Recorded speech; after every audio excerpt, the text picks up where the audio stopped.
How can you reach the next level of teaching? We challenge primary teacher Vicky Edwards to go from good to outstanding. The top inspector observes one lesson. 2 experts fine-tune her practice and beef up her presentation. She then gets 2 weeks to take on the advice before the inspector comes back for the final verdict. I think I've got to keep thinking that it's just another day in school, and I do cope with things day in, day out. And if it's all caught on camera, then so be it.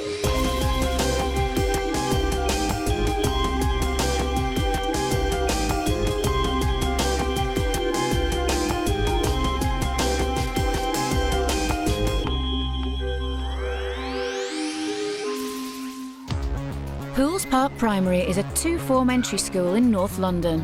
And maybe what about you walk away from each other? Vicky Edwards is in her 3rd year of teaching. I want to be the best teacher I can be. Oh, Chelsea, you've got some attitude today. It could be competitiveness, but I don't see it like that. I don't want to be better than anyone else. I want to know that what I'm doing is the best I can do. And that was the coolest move I've ever seen.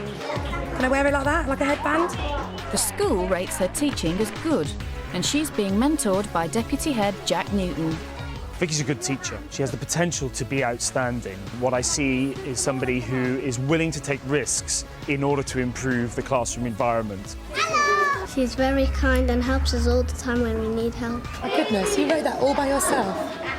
She does good learning. Oh, that's in the wrong place. And she works hard. Hang on, please don't shout out at me. Right, that's 1 minute gone for everybody. I think I am capable of doing outstanding lessons. I'm worried about the behaviour management side because the observation day may not be a good day. Over half-term, Vicky catches up with her friend Claire. I met Vicky when I was a student. She's very creative. School needs to be fun and it needs to be a whole bunch of experiences rather than when I was 7 I got a level 3. What about my weaknesses? She's not very good at making cups of tea. Vicky's planning the next phase of literacy learning when she will be observed next Tuesday afternoon. I think I've got it. I think we're kind of getting there anyway. On Monday I'm going to have a general day of a bit of a book investigation talking about character, setting and plot. And then on Tuesday we're going to start by thinking about characters because I think that's probably the easiest one for them to do first.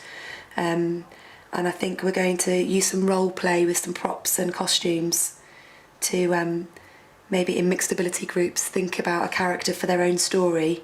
Wednesday we're going to think a bit more about the settings. Then on Thursday move on to the plot, and then on Friday kind of drafting some ideas for their actual stories. So that's kind of it for next week. It's Tuesday, and School Inspector Claire Gillies is here to observe Vicky. With hundreds of inspections under her belt, Claire certainly knows an outstanding lesson when she sees one. I'm coming to see Vicky teaching her Year 2 literacy class. I'm certainly going to bear in mind it's the last session before they go home. Vicky's got 45 minutes to impress the inspector. If I show you this book, who are the characters in this book? Tell me, it starts with a Sam. Sam. Well done. It's Sam in this book, isn't it? Think of one word that might describe what he looks like, or maybe what he does, or maybe what he says. And I want you to whisper it to the person next to you. Talk about Sam. I don't believe the criteria are different for outstanding lessons at any age. Stimulating content, clear learning objectives, and total involvement of the pupils and students. That's the key, whether it's 18-year-olds or 5-year-olds. Who did I say we were going to concentrate on today?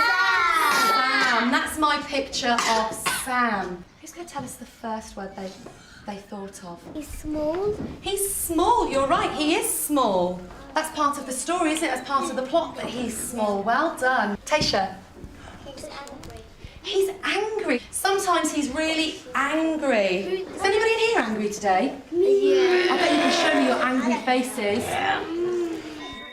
we're going to use some of the things that are out on the table to think of our own character. So I wonder if you could think of some words. If I put this on... Vampire. Could be a vampire. What words, if I pulled this face, what words could you think of that would describe me as this character? Sarah. A hungry, blood-sucking vampire that needs blood. Oh my goodness, is that who I am as this character? Yeah. Your challenge is to use something in the classroom to become a character. So what words could you describe your T-Rex? Strong. Go and write that down, Peter, with your partner. Okay, let's see people sat down with their partners, starting to think about the words that describe their character. Oh, we got blonde. What's that? Are you big? Are you little? Crazy? Dirty and crazy. What do you look She's like? a crazy What do you like blonde, to is she? eat? Hey, well, that's a good one. Oh, damn. Do you mean stupid dumb? You've already got Oh, dear. I think many a good lesson can have buzz, but then you would review, have all the pupils really understood what they were up to, or really absorbed, or got inside the new work. Are the children learning? I don't boil children, I put them in the oven and then I get them out and I chop them up and I use my knife and fork to eat them for my dinner, yes. Guess who this person is? Cloak, spoiled, selfish, like that word, pretty. Who do you think it might be, Christian? Selfish lady. A selfish lady.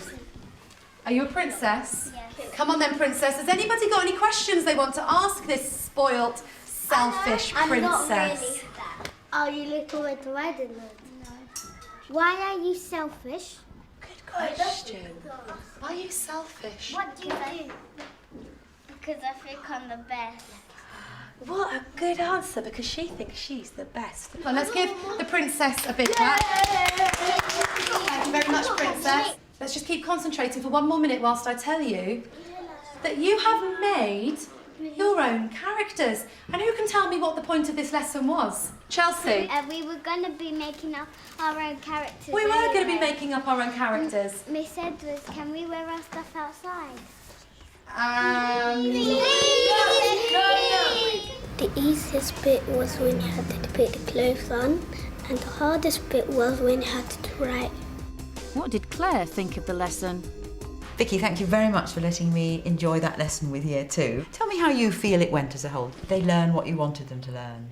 Yes, definitely. I think they probably took it a bit further than I wanted them to take it.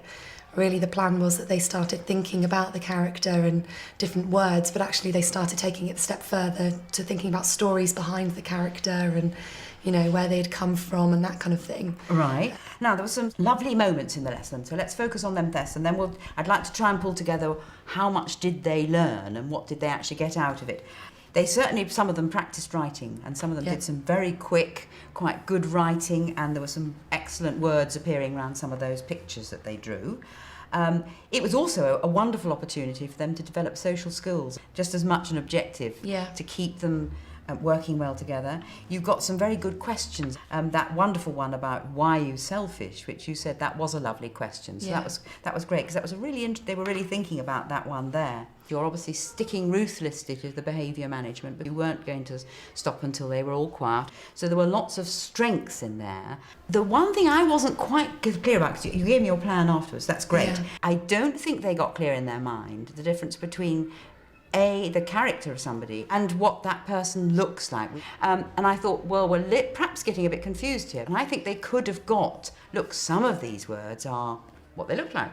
Yep. Some of them are what they're like. And then the other thing I wasn't quite clear about was whether they were meant to be remembering characters they'd met in books from all the various hats or bits that they were putting on. No, I wanted them to come up with their own, inventing. But yeah, I thought that one of the things that children would do would be to be very stereotypical about what they found on the tables, and obviously that was kind of a drawback of the resources, was that they were very stereotypical. Did you notice the dumb blonde in the corner? I did, yeah. Stereotypical. Yeah, and I could see that happening. Yes, yeah. So I don't think it was so much that they were thinking of characters that they've come across in stories. I think that it was that stereotypical idea of the selfish princess and, you know, the bad burglar and that kind of thing. Perhaps that fundamental, what am I trying to get them to learn in this lesson? Because that perhaps wasn't 100% clear. I'm not sure what they went out with. A bit disappointed about the first observation because I felt the lesson went really well. I really enjoyed it, the children enjoyed it. So I thought it was actually really successful. And then when Claire gave me the feedback, I was really kind of gutted that she hadn't seen the things that I had seen. So, disappointment and disagreement with what the inspector said. Sound familiar? It's time to bring on the experts. To boost Vicky's progress to outstanding, help comes from communications coach Roger Terry and primary literacy consultant Tanya Silverman. They start by watching Vicky's lesson.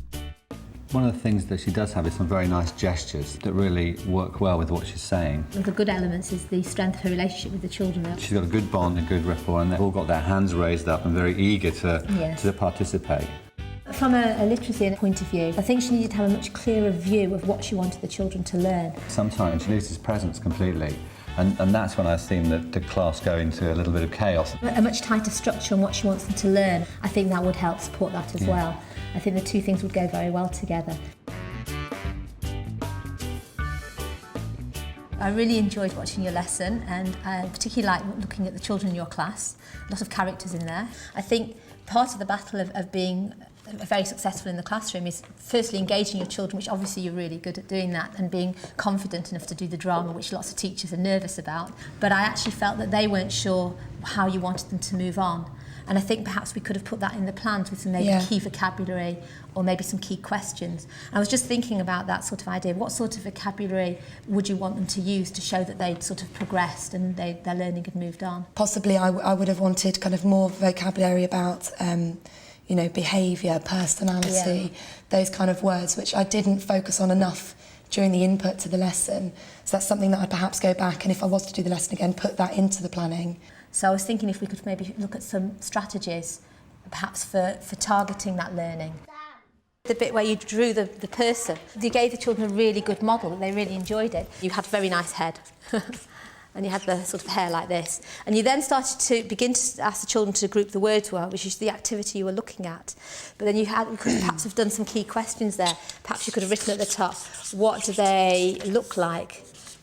And we could ask the children then to go around and generate some of the vocabulary you were looking at. That for children is quite easy to do because it's a physical thing. What's harder, and what I think for Year 2 children need to move towards, is perhaps moving on to what the character might say. So, for example, asking the children, OK, so you've said your character is selfish. What would a selfish person say? I mean, that might be a way in. Was that something you think might work in your class? Yeah, definitely. They're quite aware of emotions and feelings, so I think they would be able to take on the character and say how that person was feeling and what they would like to say. I felt you were really good at getting behavioural modelling and supporting the behaviour in your class, which I think would be part of outstanding practice, making links across all subjects. So that's one area. And then also, I think, if we're thinking about the higher learners in your class, what would you want them to write about? I think what I really wanted them to do was have their characters in their stories actually doing something and being quite central to the story. That's excellent. So I think I would begin to model that idea of what would that character do. The transition from Key Stage 1 to Key Stage 2 in literacy is very much taking it from what you could just see and what's the underlying part of character. One of the things that was excellent in the class is you had enough props for everybody that opened their imagination. But I wanted to think about how we could use the props to take the learning up a stage. So particularly here's our favourite prop, the furry hands. I think by asking the children who might have furry hands, and what do you think the children would answer to that? Probably a monster or a witch. A witch, that'd be good. Yeah. And so then you might say, how would the witch stand, or how would the witch look? So you might have that sort of, sort of grr type position. Or you might say they were looking menacing, and beginning to drop in that higher level vocabulary. You might say, what did the character say? The character growled. And what does that show us? That they're scary. when they're all doing an activity and I want to get their attention, I tend to move around because somebody over there will be doing something, but then somebody over there will do something and I'll be looking, so I end up wobbling around. Your attention's all over the place, yeah, and so then you don't get any attention at all. The stiller you are, the more you'll focus the attention on you. I'm just going to give you a little push. Oh yeah, okay. I'm going to push you this way as well. So all I want you to do is just put your hand over your belly button. Okay, just have it there and notice what happens. How does that feel different? I don't know, I feel much more stable. You feel much more stable? OK, purple class, let's see who's listening. OK, let's see people sat down with their partners, starting to think about the words that describe their character. The other thing we talked about, those ways of being that are useful to have in the classroom that sometimes you can't find. And you were talking about things like calmness and enthusiasm. We're going to show you a little technique which we call spotlighting. And we're going to imagine a circle on the floor, and you can imagine it like a really lovely blue spotlight that you could step into. So what I need you to do is I need you to think of a time when you were calm. Just at home, sitting on the sofa, reading a book. At home, sitting on the sofa, reading a book, and just take yourself back to that place now. What do you notice? Just everything feels still. Everything feels still and calm, okay. Just take it and just step it. What's the differences that you feel? Like I can deal with it all. Like you can deal with it all, and it's going to be absolutely fine. Now you've got that connected, you can take that anywhere you like. So you can step out of the circle. So have you imagined picking that up and taking that with you? Yep, great. It's in my pocket. It's in your pocket, all ready to go. That's great. I'm feeling really positive, actually. With Roger, it was really interesting to kind of learn some new techniques for keeping myself calm and still in the classroom. So, with Vicky's final observation just weeks away, it's back to the classroom to put Tanya and Roger's advice into action. Do you need to wash your hands? Yeah, you're right. Thinking about something we might be able to do today that will help us when we cook tomorrow. Clinic was great. Refreshed my memory about lots of things. Agreed with some of the things that Tanya said. And she kind of really made me think about that lesson in particular. What you need to be able to say at the end of the lesson. It's been quite hard since fitting some of those things into lessons. Some of the ideas that Tanya gave me were really specific to that role play lesson. What do you think comes next? This one. Put in the oven. So it's been trying to think of ways to use some of those ideas. Yeah, we can do that one next. I think kind of happened naturally anyway, like the lesson this morning was an instruction lesson where it was kind of more formal and there was more structure to the writing. It was really specific what I was asking them to do. Good push, Ben, that's really nice writing. I've been practicing lots of the stuff that Roger told me. I've been standing more still. OK, these are the instructions that I want you to follow now. Actually kept me a lot calmer. Some of those techniques have really helped me kind of focus on what I'm saying, and I think the children responded quite well. Well done, Hassan. Miss Edwards, I'm very impressed with the standard of this writing. It's really nice, isn't it? Do you know what? Vicky and her deputy head mentor, Jack, reflect on last week's observation. I can see a princess. So you're watching this? How's it feel? It makes me cringe a little bit. It's weird seeing myself. It's great seeing the kids though, because you can spot what some kids are doing that you miss, kind of what things are definitely missed in the lesson. But it's quite nice. It's quite good to watch. It's obvious from the footage that there's a lot going on, and the children are proper into their learning. So it's getting the balance with: is it time for teacher or adult intervention to share learning, or is it time to let them go? But I think it's certainly, I mean, having watched you, it's something I'm going to be looking at in my teaching. Can I take the opportunities to pause, and especially if you manage that time, if that time is short, I think that's going to really benefit your teaching.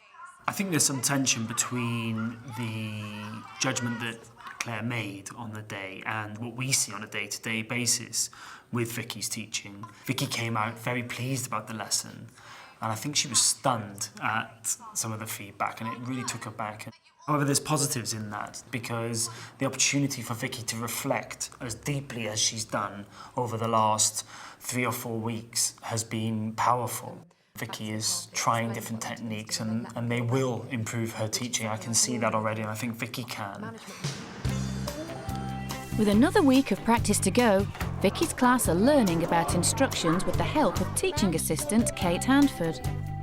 The first instruction is mash the bananas with a fork. Kate and I are very lucky to have a really good relationship. She's involved in planning, we talk about what we need to do, what certain children need to be able to do by the end of the week. Mixing, I think I'm more aware of her role because I am reflecting on my practice all the time. But I don't think any of these children want any of this. No, I don't think so. Because they all went, ugh! I've really enjoyed working with Vicky. She's really vibrant, she's very lively. She has a very dynamic approach to teaching. What kind of bread is it if we've got perfect pizza pizzas? Planning's still been very difficult because it's just such little time, and also trying to kind of not to quash any kind of creativity and not to quash those kind of lessons that I really enjoy doing by planning it to every tea. It's just finding that balance still. How does it taste, Shani? Nice. It's the day of the final observation. Claire Gillies is back, and it's crunch time. With all that expert advice and weeks of practice behind her, will Vicky have made it from good to outstanding? So this book is called Mr. Wolf's Pancakes and it's by Jan Fernley. We're going to read it together to start with, and then we're going to be thinking about one of the characters in the book, and today we're going to be writing from that character's point of view. Mr. Wolf's Pancakes by Jan Fernley. One day, Mr. Wolf was feeling hungry. He fancied some pancakes. He called on Chicken Licken, who lived nearby. "Please, can you help me read this?" he asked. "No," said Chicken Licken, slamming the door in Mr. Wolf's face. Bang! How do you feel when you ask people for help but they won't help you? Sad. Sad? Order. Lonely. Lonely. I like that word, lonely. Well done, Water. Why wouldn't the chicken let him read it for him? Good question. Sarah? Because he'll think that Mr. Wolf's trying to eat him. How do you know that Mr. Wolf wants to eat Chicken Licken? The words don't say he wants to. Because wolves like eating chickens. Wolves like eating chickens. If we think about our science that we've done, we know about different animals and what they eat. So maybe Chicken Licken thinks that Wolf's going to eat him. By the end of the lesson today, we're going to be able to say that I can understand a character's point of view. Can anybody tell us if they know what these words mean already? Because funny enough, we've all been doing it already today. Porter? People's feelings. Maybe people's feelings. Stop and think about what they're thinking about. Good answer. Think about what they're thinking about. And that's what you're going to show me that you understand today. You're going to show me that you understand how Mr. Wolf feels by using some words that Mr. Wolf would use. By writing a diary of Mr. Wolf. We've got a diary here, look. Dear, but there's some words missing. So we're going to think about what words we can put in the spaces that will show us that it's written from Mr. Wolf's point of view. What's a word that's like angry, Tasha? I am so... What would it be? You think funny? Opposite sadder. Okay. See who's listening in a second. What I'd like you to do before you carry on writing is swap with somebody next to you and read their diary and just make sure that that person is writing from the wolf's point of view. Okay, what can you tell me about Daniel's writing? I write knocked. Knocked. So I have knocked on every door. David, do you think that shows that Christian's writing from the wolf's point of view? Well done, good boy. What I'd like you to do now is think very, very carefully what this lesson was all about. Can somebody tell us what this lesson was about today? What were we learning today?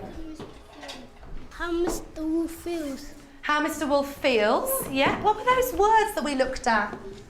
Warder? Point of view. Point of view, well done. I'm going to very quickly read Wasim's. Dear Diary, today I am feeling unhappy because no one is helping me. Today I am feeling sad because no one is helping me count my money or helping me make my pancakes. And the 3 little pigs don't help me write, and I'm no good at writing. So I wrote my recipe all by myself. From Mr. Wolf. Thumbs up or thumbs down? Thumbs up. Oh my goodness. Wasim, you should stand up and take a bow. Well done. That was excellent. You wrote from Mr. Wolf's point of view.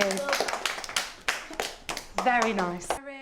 I learned that a point of view is when is that you have to think about someone else when what they're thinking about, and not think about yourself.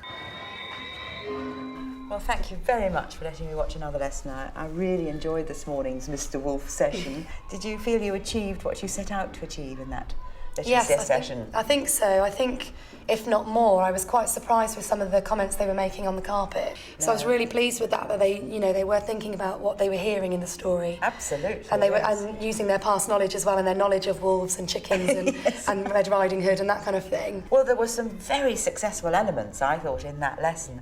I mean, if we just sort of look at what did you want them to learn, which was an understanding of the idea of point of view and the idea of writing a diary and being somebody else, Mr. Wolf in this case, I would say the great majority were writing as Mr. Wolf. Yeah. I mean, you obviously had concerns about was it just a couple of them? More than anything, I just wanted to make sure that the children knew what I wanted the outcome to be. Right. And that's why I stopped them and had that kind of mini plenary and kind of let them assess each other's works. How often do you do that? Because I think it's a very successful technique, and I wondered if you perhaps should do it a little more often so they get into the habit of sharing. Yeah, it's something that I've just been doing recently in this term, thinking about going into year 3 next year. I want the children to start looking at each other's. With that really wide level of ability level in the class, I think you can feel proud that everybody moved on from where they were at the beginning to the end of the session, and also how wonderful the learning support assistant was, because she was using exactly the same words that you'd been using when she was asking questions and guiding them and helping them to try and read the words at the top and the words in the boxes. So I think if we pull it together and look at that as a whole, I think you can see there were some outstanding elements, and that it was a much more successful lesson, I hope you feel too, than the first one. They were well on the way to being an outstanding teacher. So thank you very much for letting me watch you again. I thoroughly enjoyed the lesson. Thank you. The feedback was great. I really enjoyed it. It was nice that Claire picked up on lots of the points that I thought she would. I worked hard on preparing the lesson. I've thought that, I've had doubts. I've been frustrated. I've been upset. It's been an emotional roller coaster going on this experience.